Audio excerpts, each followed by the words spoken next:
आदम अलैहिस्सलाम ने इसको समझाया कि अक्लीमा तेरे साथ पैदा हुई है, इसलिए वो तेरी बहन है, उसके साथ तेरा निकाह नहीं हो सकता।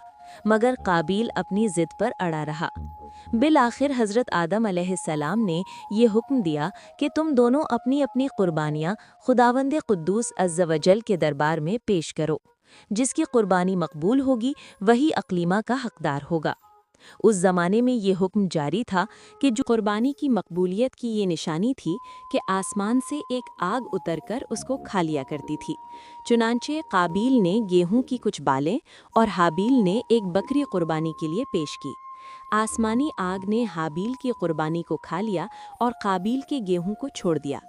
इस बात पर काबिल के दिल में बुग़्ज़ और हसद पैदा हो गया और उसने हाबील को कत्ल कर देने की ठान ली और हाबील से कह दिया कि मैं तुझको कत्ल कर दूंगा। हाबील ने कहा कि कुर्बानी कबूल करना अल्लाह ताला का काम है और वो मुत्तकी बंदों ही की कुर्बानी कबूल